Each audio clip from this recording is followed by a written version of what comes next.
Hello, everybody, and welcome to the Jew and Gentile podcast. We're back, Steve. We are back better than ever. We're back, baby. Steve is back in the podcast room. Just about ready to fall asleep. Steve returned from Israel. How long ago? A couple days ago? Monday. Yep. Monday Eastern time. The plane landed at 5, and I was in bed by 7:30. You do a pretty good job of traveling. You're a pro at it. Yeah, so. well, you know, I'm getting old, though. It's getting tough. Well, we were joking. Laura and I, your administrative assistant, were joking that you slowing down is just the normal man's, I think you took one day off, and then you were back in the studio right away. Here we go. All right, well, welcome in, everybody, for our most recent Jew and Gentile podcast. I'm thankful that you're here. This is actually, Steve, we're counting them, but this is episode 30. 30. We started in September, didn't we? We started in September, give or take. And we haven't missed a week. We haven't missed a week, and the reason we're at 29, but at 30 is because last week while you were in Israel, I did a little special podcast with our guest, who's the archaeologist, who found the Ebal curse tablet.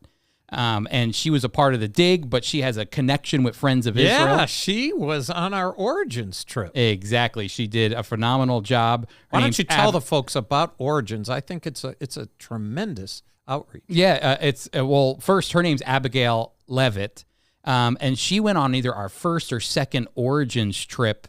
That was in either 2007 or 2008, but Origins is our young adult outreach ministry. It's an acrostic. Right. An acrostic that means our resolve is giving Israel never-ending support.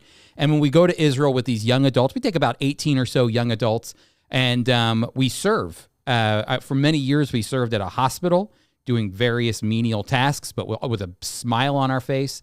And while we were there, actually doing the volunteer work for the Israelis, we did a little archaeological project. Everybody's got to get dirty when you go to Israel. You got to get your hands in. Exactly. And if you've never been before, you just got to kick some dirt around, and there's a pottery shard from thousands of years ago. And I'm not even exaggerating. No, in fact, in some places you don't even have to dig. It's still laying there at the top.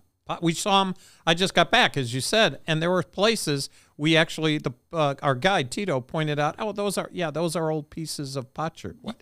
Wait a minute, they're just laying around. It's amazing. They use them for walkways sometimes. Like crushed gravel or something. They're just lying, and there's so much pottery shard. But anyway, we did this really unique archaeological dig once, where the Palestinians, they had dug up a lot of dirt from the Temple Mount in order to make a exit from the Al-Aqsa Mosque, which was not approved by the Israeli Antiquities Department. And so in the covert darkness of night, they dumped all of this rubble, Steve, just rubble into the Kidron Valley. And the Israelis saw what they were doing, and all of these archaeologists were thinking, this dirt was dumped like any other dirt pile, but in that dirt is archaeological finds. They have found they found coins, they found clay pots, they found, what it is, Chris, is further proof there was a Jewish presence there. There was a lot. I mean, even I think they found something from when Napoleon walked on the Temple Mount. They found maybe some guy rustled his pockets and a coin, fell through the cracks and went into the dirt. They just found so many things that date back even to the first temple period, all that rubble that they had moved around. And so Abigail Levitt did her first archaeological dig with us, just happened to be what God's timing. And I as I said in the podcast last week, which you can go back and listen to, I saw it in her eye, Steve. There are some people, they don't have the patience for archaeology. It sounds like fun. I'm one of them. Sitting there in the dirt looking for stuff that you might not find is not my cup of tea, but I'm really glad for Abigail. Yeah, so some people, like you said, they kind of like after a couple of minutes are like, all right, move on. Abigail, I could see she was locked in, and she even reminded me, she said last week, Chris, I think I even asked, can I just stay here, please? I said, no, you have to come home with us. But now she's getting her PhD from Ariel University in Israel, and she was a part of this big find. But anyway, that's what we talked about last week while Steve was in Israel. But now we're back, Steve. We are back. We are back, and Chris, we're actually in our podcast room.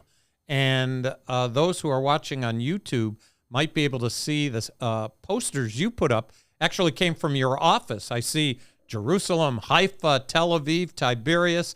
It makes me want to go back already. And there's a little sticker of Ben Gurion on your right-hand shoulder. Yeah, let me see if I can get that. Oh, that's a great sticker. Love that This sticker. guy right here. You see, if you're watching on YouTube, you can see Ben Gurion. I've got some good stuff.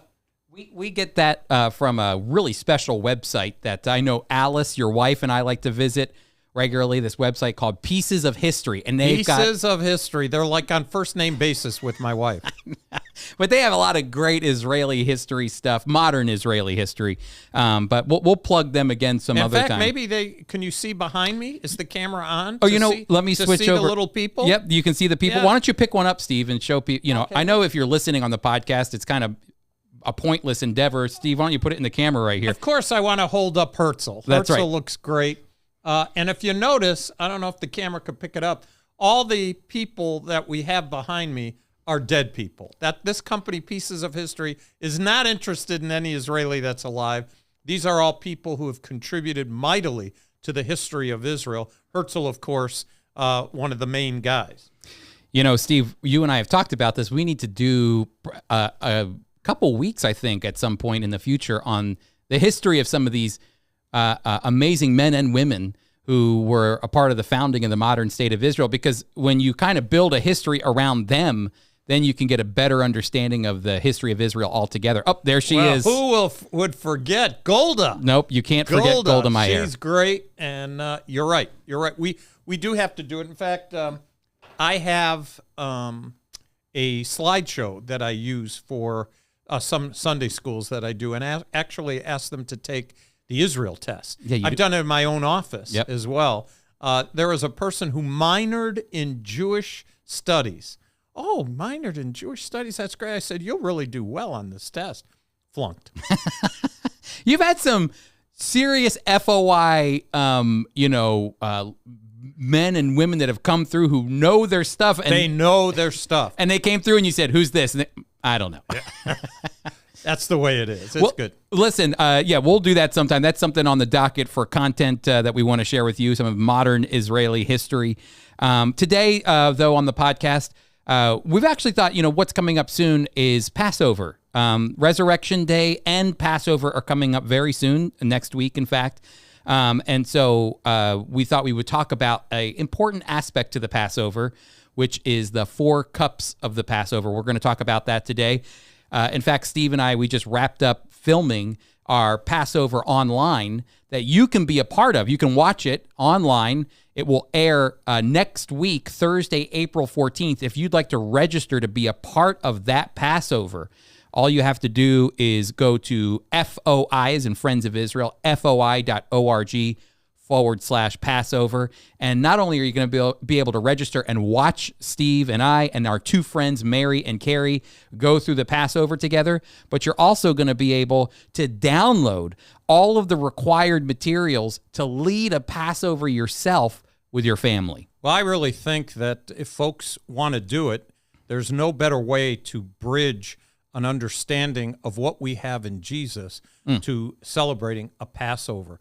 In fact, the video that we just did is going to really, we actually did a communion, Chris, you and I, and we had 2 guests with us.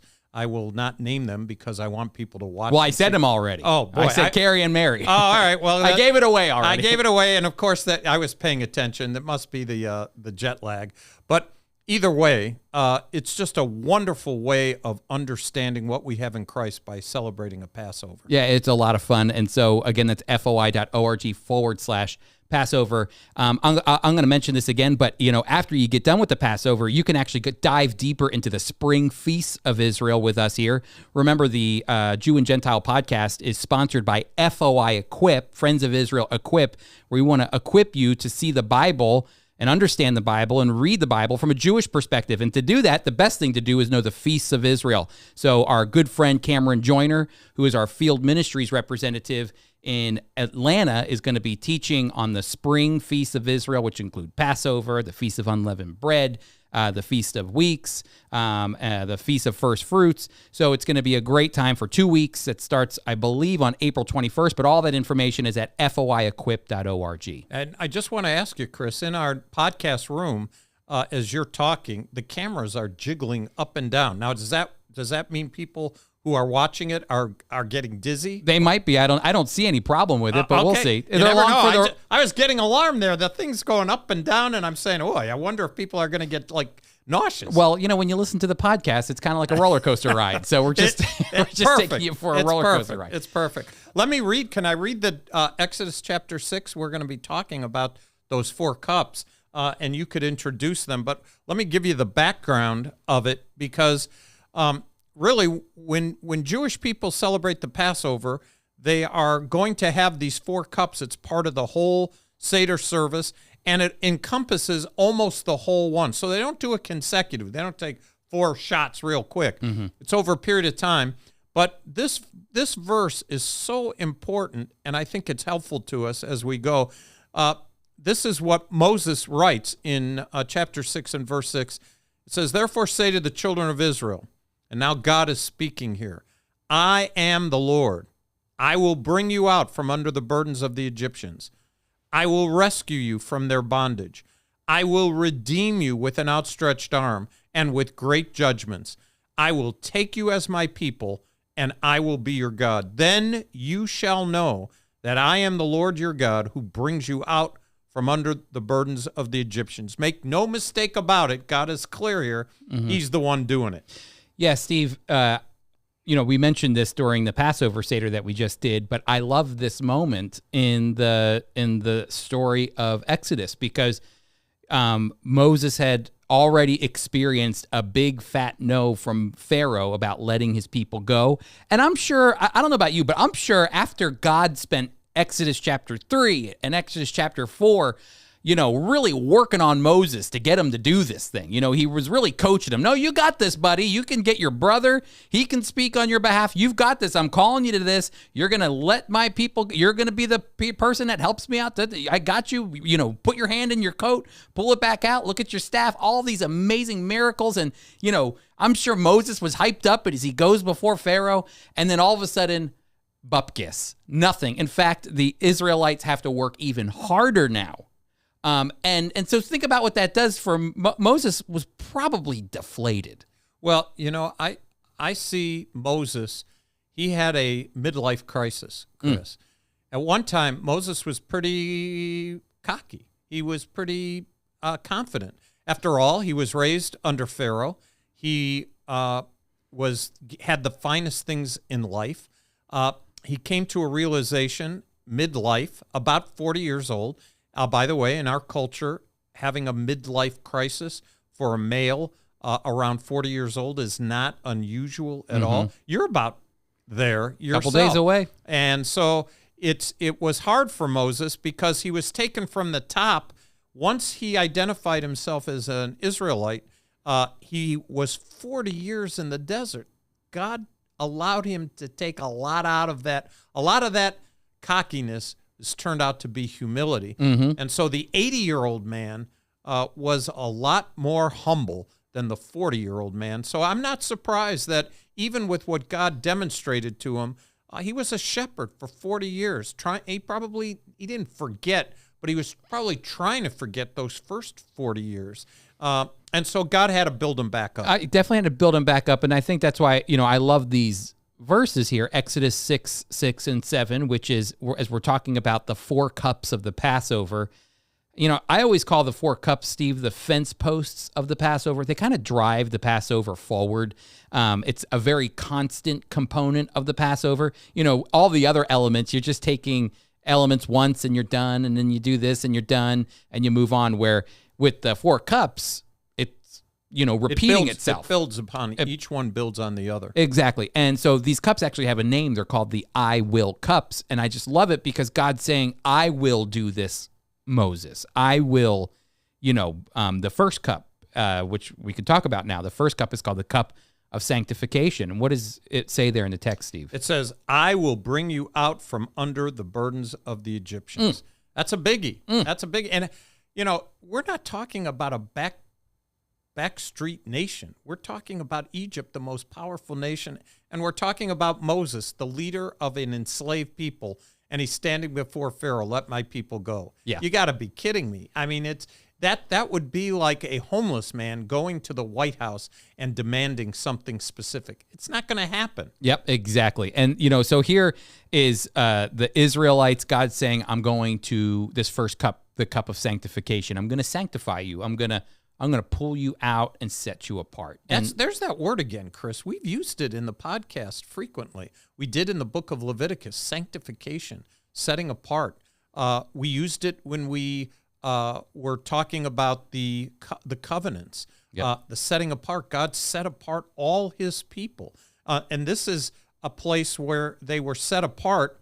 That's the God of Abraham, Isaac, Jacob, set apart. They're then go into bondage. They're still a set apart people. And now we're reading about being set apart again. Yeah, set apart to serve God. Number one, God had set apart Israel a while ago. God called Abraham, and he said, I want to use you, Abraham, and your descendants. But not all his descendants, only specific ones. Abraham, Isaac, Jacob, and then the sons of Israel, or the sons of Jacob, will be the chosen ones. But it's interesting because he chooses them, even back, you see the choosing. Even when I wish he would have chosen somebody else. Isn't that what all our people say? Tevye, right? Tevye says that's that. right. Of all the people, sometimes I wish I wasn't chosen, That's right. But with the idea even of Jacob and Esau, here is, Isaac has twin sons, and God chooses Jacob over Esau. So there's a choosing. There is a path that God's using. But ultimately, when we get to this moment of God pulling Israel out of Egypt, God's giving them a divine purpose. I thought maybe, I'll read it, Steve. I got my Bible over here. I thought I'd read Exodus chapter 19 because I think it gives the divine purpose of what God is calling Israel to be. It says this, start in chapter 19 of Exodus, starting in verse 5. Now, if you obey me fully and keep my covenant, then out of the nations you will be my treasured possession. Although the whole earth is mine, which I love that God says that. Everything is mine, Israel, but I'm choosing you. You will be for me a kingdom of priests and a holy nation. So God is calling Israel to a divine purpose. So he's setting them apart. And if you want what a perfect image of what sanctification looks like, it looks like Israel being pulled out of the world at that time and set apart for a purpose given by God. That's that word sanctification again. And by the way, Chris, as believers in the Lord Jesus, we don't talk about it too much, but we're sanctified. Yeah. We're set apart. In fact, we are to be priests as well. He is our high priest, but we can come to him as priests and offer sacrifices, the number one, us, ourselves. Exactly. Romans chapter 12. Yeah, I think in Hebrews it even talks about the fact that Christ has been shed, died outside of the gates, that he might, by his blood, he might sanctify us. And so we've been sanctified by his blood. We've been set apart for service to him. So that first cup, the cup of sanctification. But then there's a second cup, Steve, the cup of deliverance. Yep. And let me reread that again. As I'm here, I will rescue you from their bondage. I will rescue you from their bondage. So we are rescued. The children of Israel were rescued as God of Abraham, Isaac, and Jacob, the God of Moses, confronting Pharaoh, ultimately rescued his people. And during the Passover Seder, we are constantly remembering that rescue. It isn't quite like the third cup, which we'll talk about, but rescuing is very important. We were in bondage. We were no hope. We were feeling alone. Yeah. But God rescued us. Yeah, the deliverance cup, that I will deliver you. And, I think about the fact that Israel, when Jewish people are taking this cup, they're supposed to be remembering God sanctifying them, setting them apart for a purpose. And then the deliverance component, which is a very important component to the Passover story.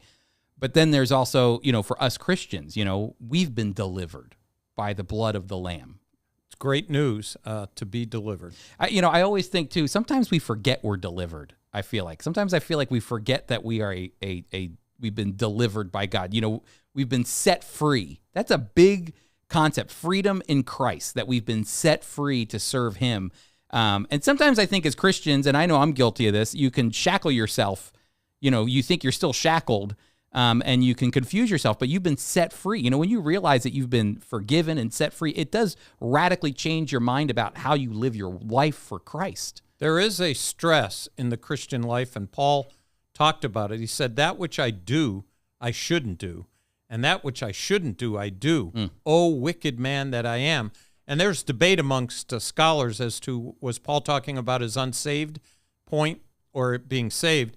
And from my point of view, I believe he was a saved man, but I believe it's a constant wrestling with the old man. So I guess the next thing, though, is when we're moving, so we had the cup of sanctification, the cup of deliverance. Those are taken during the Passover Seder. Before we move to the third cup, are these cups that Jesus would have taken at the Passover? 100% they are. We know that the Talmud was being written during this time. In fact, in the Gospels you read where Jesus will say, you have heard that, but I say unto you. That's very Talmudic. That's what rabbis did. They talked about what one rabbi would say, but then he would say this. And of course, Jesus is the final authority. And you yourself read in one of the Mishnah, it's from the Mishnah. It's getting late for you. You're still Israel time. That's right. That's right. That indeed it is, the cups were there. Yeah. We know that they were there. Yeah. There's actually a passage in the Midrash. Exactly. That talks about the very fact that there were 4 cups. And a lot of those texts from the Talmud and from the Mishnah, I always like to remind people, they might have been codified, which means they were placed in a book and given to people then, or to be read from a book. They were codified around 200 AD, and then I believe the Talmud 500 AD. But by the time, all those writings, though, they come from a much earlier source. So they were even being written as far back as the exile that goes back to 586 BC. So yeah, by the time those are written, Jesus would have been drinking 4 cups because it would have been part of the culture and the tradition of Passover at that time. And it's significant because deliberately he was taking what they knew about the Passover with taking of cups and instituting something else.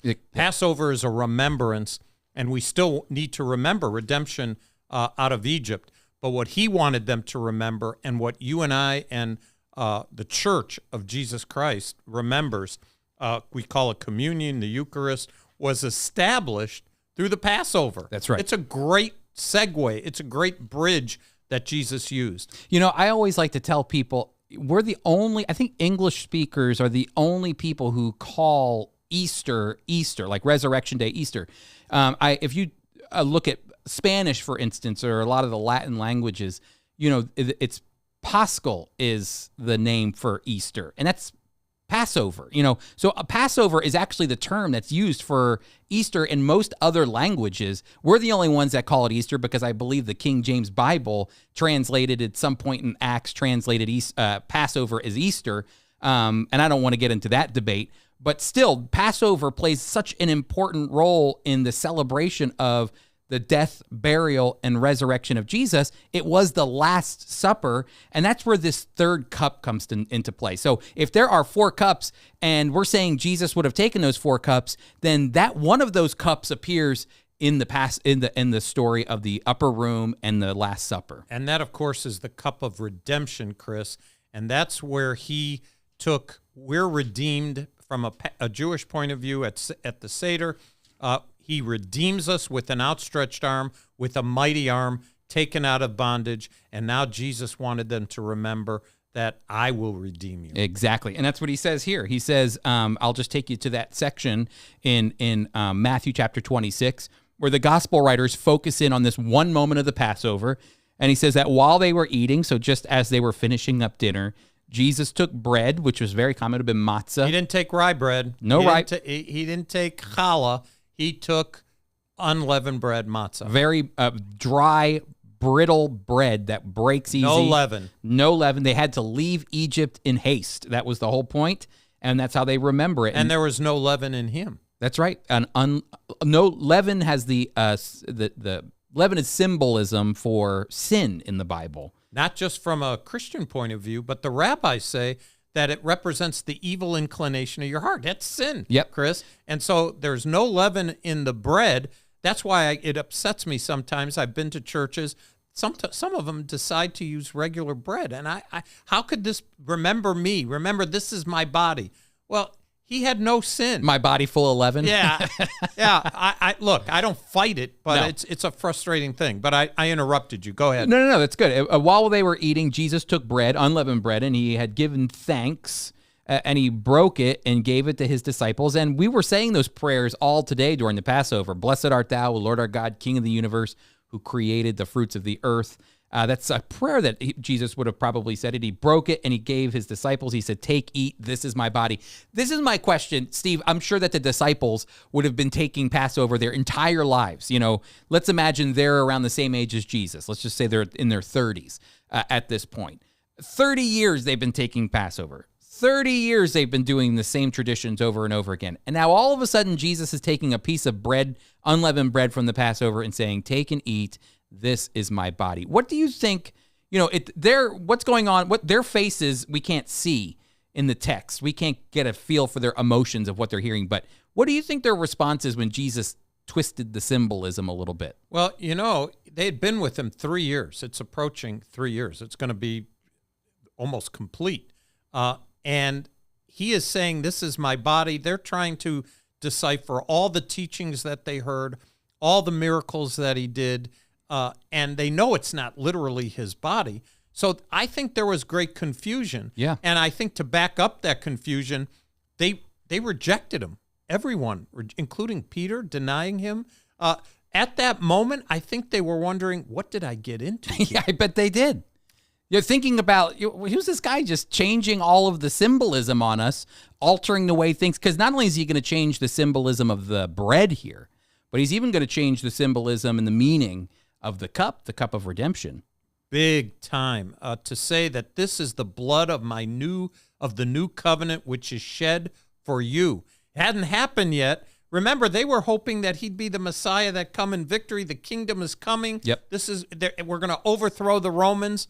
And they were entirely wrong. I think there was great confusion and stress for them. A lot of stress, and that's why he goes on and then he takes the cup, it says, after he gives the bread, and he takes the cup. This cup would have been the third cup, the cup of redemption. And he says, when he had given thanks, he gave it to them, saying, drink from it, all of you. This is the blood of the covenant, which is poured out for many for the forgiveness of sins. Redemption, which is just a perfect link to the symbolism of the cup for them at that moment. And Jesus is saying, I'm going to disciples, I'm sure you're used to the idea of being redeemed, Israel being redeemed out of Egypt. I'm going to redeem you from your sins. This is the same person that just maybe an hour or two before washed their feet. Yes. It's such a contrast to the humility that he had and that he was, but to, hey, I'm going to accomplish it. It's going to happen through me, and you got to remember this cup and apply it to me. Wow. We don't have a lot of time, but Steve, there is that phrase that Jesus uses about himself over and over again, the Son of Man, that he's the Son of Man. And, that phrase is actually one of the most intense messianic phrases that goes back to Daniel chapter 7, where God gives authority, that there's this guy who looks like a man. That's what Daniel sees, a human that is able, that's what Son of Man means, human. He sees a human that's riding on clouds and approaches the Ancient of Days. So that means this human can just walk right into the presence of God. And when he walks right into the presence of God, God actually bestows on him all authority, power, dominion over every nation, tribe, tongue, language, everybody. And so there's this guy called the Son of Man, a messianic figure called the Son of Man, who God gives all authority and power to rule and have dominion over the whole earth. Wasn't he the same man who was in the fire for the three friends of Daniel, Shadrach, Meshach, and Abednego? And Nebuchadnezzar's looking and said, man, who is that? Who looks like the Son of Man? That he looks like a human. That's right. And he's standing there in the fire. Fire's not doing anything. Nothing. Exactly. But then it's funny because then you come to the Gospels, And here, Jesus uses the same phrase. So we know it's Jesus that was with Shadrach, Meshach, and Abednego. We know it's Jesus who God gives all authority, power, and dominion to. And yet here is Jesus who says, the Son of Man did not come to be served, but to serve and give his life a ransom for many. Or that the Son of Man would stoop down and clean the feet of the disciples, or that the Son of Man would give his life. Like these phrases, this phrase that carried so much power and authority and dominion and majesty, and yet Jesus, like you said, in his humility, says your understanding of the Son of Man isn't probably in the right place. The Son of Man did not come to be served, but to serve. And they were looking for a Messiah that would come in power and authority. They were looking to overthrow the Romans, and he gave him a curveball. He gave him a curve. He washed He gave their me feet. a curveball. Yeah. I remember way back. The image that many Jewish people have, especially at Passover, is they're looking for the Messiah to come because, Chris, I don't want to tell you the rest of the story, but I will. What do we say at the end of the whole Seder service next year in Jerusalem? Yep. How are we going to get there? It's got to be through the power of the Messiah. And here's the Messiah saying, I came to serve. That's right. Their heads were, if I can use the modern expression, exploding because the stress of what they expected and what was happening was really made them confused. It made them very confused. But that's the Messiah that we serve, Steve, which is always so humbling, is that he washed Peter's feet, and he was the one that God gave all power and authority to. Even he calls himself that, the Son of Man, and yet he stooped down to our level. That's just the most beautiful thing that you can think of. It's God's grace and mercy poured out for us. So, and don't we get confused sometimes? Think about it. We sometimes don't approach him in prayer. We don't approach him or acknowledge him because we think, I'm just a, you don't notice what I'm doing.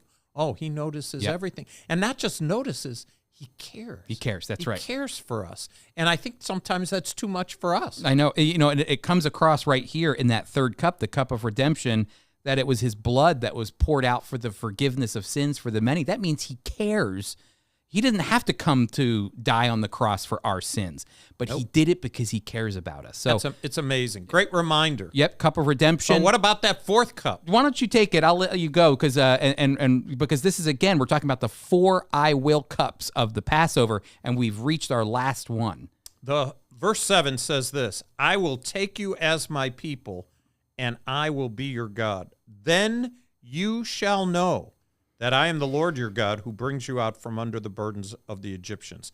So this fourth cup is, I will take you to be my people, and I will be your God. That's what they were expecting, except something happened at this Last Supper, we call it.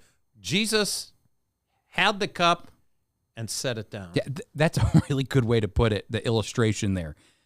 So after he takes the third cup, the cup of redemption, and he says, drink from it, all of you. This is the blood of the covenant, which is poured out for the many for the forgiveness of sins. Verse 29 in Matthew chapter 26, he says, I tell you, I will not drink from this. That's why this is important. This cup of wine, this fruit of the vine, as it says, from now on until the day when I drink it with you new in my Father's kingdom.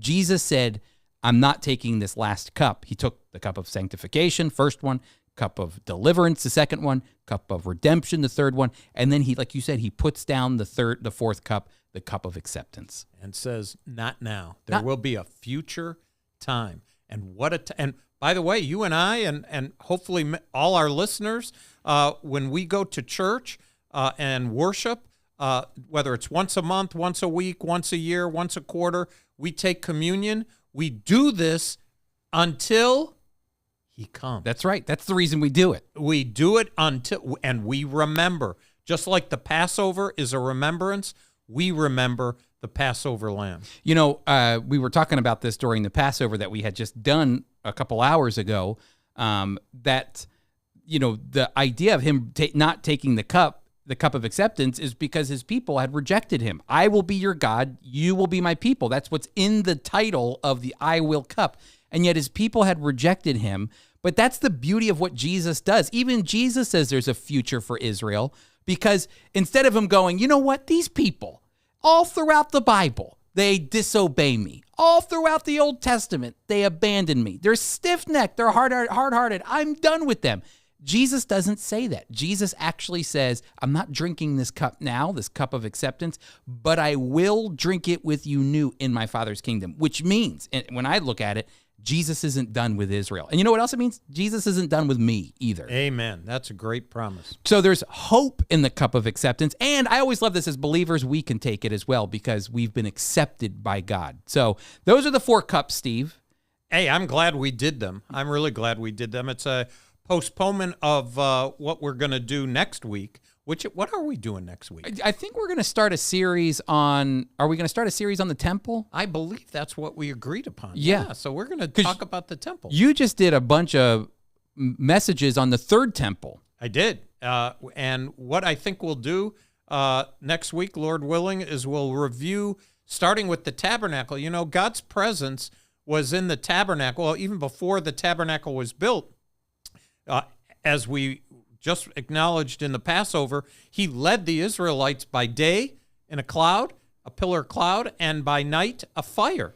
And his presence was then locked in a tabernacle. Mm-hmm. Then Solomon built him a temple. And I'm not going to go any further because that's next week. We'll talk about it. I'm just giving the first 2. But we're going to follow that all the way through. And there were times that they had the house for God without his presence. Yes. That's really interesting. Yeah, and that's really interesting, and that's why it's going to be good, because I think a lot of people have questions as well as to whether, is there still a need for a temple? What's, now that Jesus said, there's no, after 3 days, what did he say, Steve? There'll be no more need, there'll be raise up a new temple in 3 days. So do we need a temple still? Was Jesus still temple focused? These are all great questions that we can ask ourselves. We'll handle it next week. That's right. That's all next week. But Steve, why don't we find out what's going on in the news? Well, there's a couple of news items, Chris, and I'll take the first ones from the Times of Israel. And this is modern Israeli politics, Chris. The headline reads, Bennett, that's, of course, Prime Minister Bennett, Bennett's coalition has lost its majority. It barely had a majority, Chris, and now the question is, could Netanyahu's Likud now regain power? It seems that from the party Yamina, Adit Silman, that's a gal, had just pulled out, and the reason she pulled out, and Chris, why don't you explain what by pulling out? All that means is she's saying, I'm no longer in the coalition. Why do they need a coalition? There's 120 seats in the Knesset. Why don't you explain that? Yeah, so in the Israeli political world, you have the coalition government and then you have the opposition government. There's 120 seats, which is actually goes back to the days of the Great Council. It's a biblical thing. But there's 120 seats of representation in the Knesset, Israel's government. All you need is 61 seats to be filled by a coalition government in order to have they power. ever had 61 seats at any time? Yeah, they have 61. They just had 61 seats, but the one left. That's the thing. Well, but they've never had 61 from one party. Oh yeah, from one party. That's right. No, that's how you get the coalition. You got to do backdoor dealings. That's right, Chris. There are the way we work things out by representation through states. They don't, because Israel's so small. The representation actually comes by party. So there are a lot of parties in Israel in order to do the type of one party might represent, the pensioners. And the pensioners, want to get that guy in government because they know the pensioners are going to, get maybe more money out of it. So it all depends on how many. You can have a lot of parties in the Knesset. And they do have, in fact, the ultra-Orthodox have a small minority, but they've always been part of a coalition to get their particular interests satisfied. That's right. In fact, that's why if you travel to Israel, there's all these kosher laws for the whole country, Sabbath laws, not because Israelis are very religious as a majority, but because the government, in order to function, woos them and allows them and say, okay, we'll give you that if you vote the way we want you to vote. That's right. And so the coalition actually works where I don't think there's ever been one party that's had 61 seats. Never. So that what they have to do is they have to work with other parties to agree with them. And if they let's make a deal. 100%. And you do that by giving people certain political position, powers of position, and maybe you're the minister of finance and you're the minister of transport. If you come over here, I'll make you the financial guy or the minister over international affairs, all that stuff. But Chris, in the United States, the party that wins gets all those kinds of jobs. But in Israel, you could have the prime minister of one party, and because he needs that coalition, he'll give it to somebody who disagrees with him on everything. He said, okay, you take transportation. That's right. Or you take Ministry of Defense. And they might not be a member of his own party. Exactly. And usually that's the best tool for gaining power and forming a coalition government. The thing that's funny about the current coalition government, Steve, is that it is a combination of parties that should never be together. You have an Islamist there's never been a Muslim party in the coalition government. They're always in opposition. They always preferred to be in opposition, so they always can be the opposition against the Israeli government. This time, though, you have a Muslim party in the coalition government. You have moderates in the coalition government. You have left-leaning, but then you also have a prime minister who is incredibly conservative. He's to the right. Yep, and Yamina, his party, is a very conservative. But here's the point. It was a very fragile government because instead of having 120 seats, maybe 70 seats or 80 seats in the coalition government, they only had 61. That means there was only one person held that whole government together. And Adit is pulling out. And she left. And she's leaving. Well, and by leaving, that means she's not leaving government. No. She's just going to the other side of the parliament building to the opposition party. Well, in the article, Chris, and I know you're going to include this so people can access this article, it says, building a new right-wing coalition without election is the option declared by Silman. That's what she wants to happen. And it quotes her here, I will continue to try to persuade my friends to return home and form a right-wing government, she said in a resignation letter. I know I am not the only one who feels this way. Another government can be formed in this Knesset. So she's believing that by pulling out, she doesn't want another election. She just wants a reforming of the government. And I think that's got to be decided by the president, which is an honorary position but is involved in the elections. It's going to be confusing, and I think it's going to make headlines in the next several weeks. Is she in Yamina? That's the party Yamina. She said. Yep. Isn't that what's interesting, too? So Yamina party is the party of the prime minister. So only 7 seats. Only 7 seats. He was given that position so that they could beat Netanyahu. But anyway, the guy that is the prime minister, you'd think everyone would be behind him for the coalition government. One of his people defected and said, nope, can't do this anymore, go into the other side. That means you can still be in his party, but you're sitting on the other side and you're saying, I disagree with you, which is just amazing. Unlike the United States, where people are usually lifelong, whatever it is, Democrat, Republican, Independent, here in Israel, there are, except for a few, Labor used to be the number one party for years in the early establishment of the nation of Israel. Then it shifted to Likud. But there have been multiple parties and people who have jumped from one party to another party. But the reason is basically there's 2 views. There's the right wing or the conservative wing, which has, a variance of how far to the right they are, and then the left as well.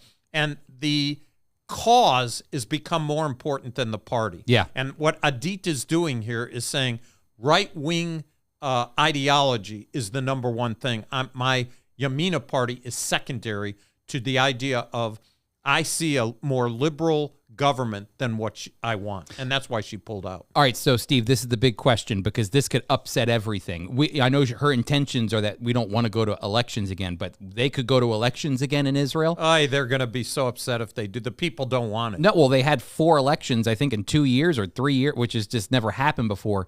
But the question is, does Netanyahu still have the sway and the political prowess to be able to take the prime minister seat again? Well, if America's Christian community had a say, he would win in a heartbeat. That's right. But the Israelis are the ones that have to vote. And quite frankly, the main reason he lost, he didn't really, they had 30-some seats that Likud won. The overwhelming majority of the seats were won by Likud, not 61, but they had the most.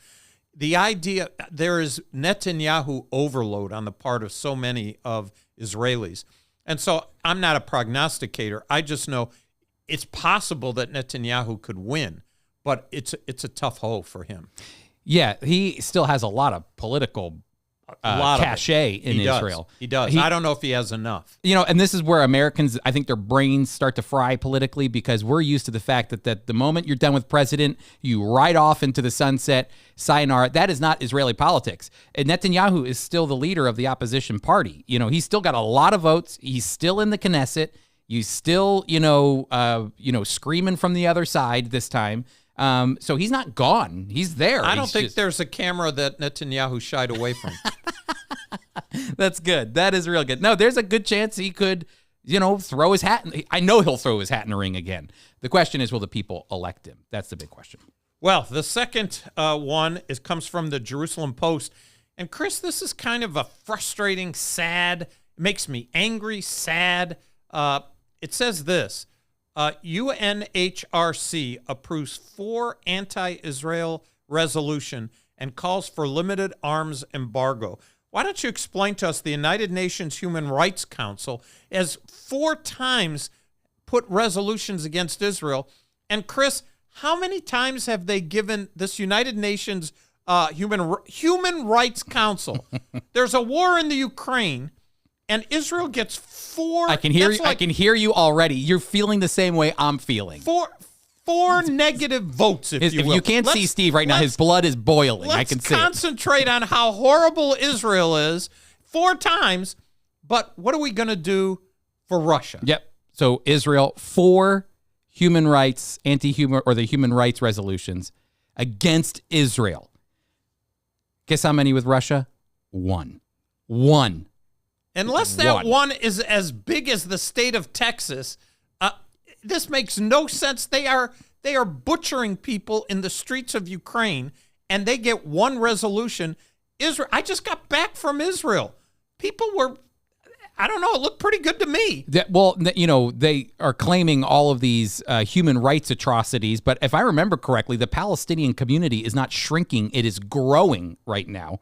And Israel, I don't think, has any intent to create any genocidal activities toward the Palestinian people. In fact, I think that they're doing their best to help them despite their differences.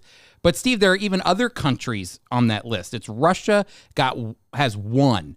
But then there's others that are, like North Korea 1. It's mind-boggling to me when you see, I think some of them were listed there in Jerusalem Post. Listen to what the ambassador to Israel, Ambassador Marie Vallon Shahar, said. The council was an echo chamber of fantasy and hatred against Israel. Out of the 4 resolution texts, the accountability resolution, which spoke of the arms embargo, is considered to be the most contentious. It was approved 37-3. Oh, it's not even close. It's a slant. And the countries that are condemning Israel should be condemned left and right all the time. They shouldn't even be allowed in the United Nations. I did read just today that I think the UNHRC moved to have Russia removed from the Human Rights Council. I love that they're thinking... but Russia gets to vote on that. That's a good point, yeah. They're not going to vote themselves out. No, this one was one of those ones where you're reading and you're going, you've got to be... It just shows how out of touch the United Nations Human Rights Council is when it comes to what's going on in the world, that they would point the finger at Israel 4 times, and Israel's actually technically done nothing wrong, and then once Russia, who, like you said, Steve, it's a war. Putin is a war criminal. He's a war criminal. 100%. What he did in Bucha is absolutely out of control.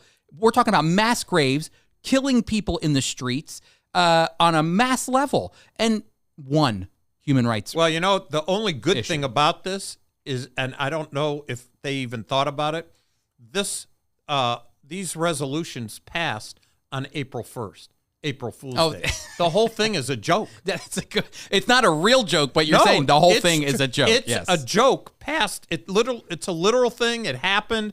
It was voted on April 1st, and those of us who know April Fool's Day, that's why I'm saying sarcastically, it's a joke. It is a joke. Here's another thing that's interesting that's kind of in relationship to Russia. Another news article, again, that you can get on your show notes on the podcast or on YouTube if you're watching, is that, one of the big issues with the war that we're seeing right now is all over the influence that Russia has with energy in the world. That Russia is one of the leading suppliers of energy to Europe. Even we were taking Russian. That's right. We were importing Russian oil during the time they were aggressive against Ukraine. Exactly. And so how are they able to fund a war like this, especially after we've sanctioned them so much? It's because we keep putting money in their pocket because they keep pumping gas and natural and oil.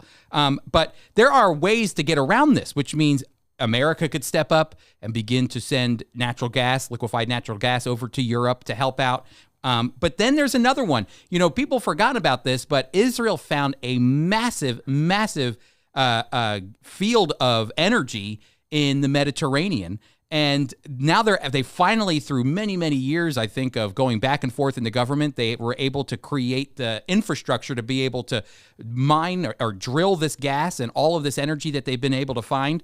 It's huge. And now they're saying Israel could supply the energy that they're getting out of the Mediterranean over to Europe. They call it the EastMed pipeline, that they would be a resource for Europe since Europe doesn't want to get its own natural gas. But here's what the Biden administration had to say about it. The undersecretary put a kibosh on it and said that the EastMed pipeline that would send Israeli gas to Europe is not viable. So she snuck into this meeting between Greece and Cyprus and Israel to talk about this EastMed pipeline. She comes in and says, nope, not going to happen. And here's the reason why, Steve. She writes, and frankly, here's the reason why. We don't have 10 years for this pipeline to be built. But in 10 years from now, what we want is a far more green and far more diverse energy source. So what we're looking for within the hydrocarbon context are options that can get us more gas, more oil for a short transition period. But what she's saying is no to this thing because in 10 years, we don't want to be looking at natural gas. We want green. That's right, Chris. You're going to have Israeli drivers get in a car and windmills are going to push them along the road. That's what she's thinking. It's crazy. I'm all about new technology, but I also think if we want to prevent Russia from continuing this problem, we're going to have to be grown-ups about how we manage the situation and hoping for green technology. What a world, Chris. What a world we're living in. I think it's amazing. All right, Steve, so here it is. So you got to give me the music first. All right, here we go. Ready for the music? All right, Chris. Okay. You are Yiddish the one word of the day that picked out the Yiddish word for the day. I had nothing to do with it. I came in here to our podcast room and said, Chris, what is the Yiddish word for the day? Okay. And it is? The Yiddish word of the day is Nish Keet. Nish Keet. Nish what Keet. in the world does Nish Keet mean? It means not good. What is not good? The reason I chose that word. Is anything good? Talk about that for a moment. Is anything good? Is anything okay? That's right. The greeting, we always joke. You say, hey, how are things going? Is everything okay? Jewish people don't say that. They say, hey, is anything okay today? That's right. Well, listen, Nish Keet means not good. And the reason I chose this is because what Bennett, Prime Minister Naftali Bennett, is going through right now is not good. It's Nish Keet. It's Nish Keet because his government is going to probably be falling apart with one person from his own party leaving. It could upset the entire government, which could potentially send the people into election. So we'll have to wait and see. But that's Nish Keet. Another word for Nish Keet, or another definition. In FOIEquip.org, that's our website, it's Nish Keet if people don't register. Oh, it's Nish Keet if people don't go to FOI Equip and see what's available. We want them to go to FOIEquip.org because if they do, things will be wunderbar. Is that Yiddish? No, that's Swedish. Okay, so we want you to be sure to go to FOI Equip, and you know what? There you can find out all the information you want about joining one of our classes. We've got some good ones coming up. Chris, I'm really excited about the spring feast. Yeah. I think Cameron's going to do a great job. Yep, if you want to sign up for Cameron's class, which starts, I believe, on April 21st, 7 p.m., live online. It's a Zoom teaching class. We have people from all around the world, Steve, that come and join our classes. We want to encourage you to go to foiequip.org. Hey, and just a fresh reminder as we're ending our Jew and Gentile podcast is that this whole podcast, Steve, the whole thing is sponsored by FOI Equip. We couldn't do it without them. Oh, look at all this equipment we got. I know, we're moving up in the world, and thanks to FOI Equip, hey, be sure to visit our website, sign up for our classes, get our newsletter, get on board with all that we're doing here with the Friends of Israel Equip through our Jew and Gentile podcast. I want to thank you so much for joining us. We'll be back again next week. We're hoping that you have a fantastic Passover, a fantastic Resurrection Day, as all that's coming up. And you know what I'm most thankful for, Steve? You're back from Israel. I'm back, baby. You're back. Hey, everybody, we'll see you next week.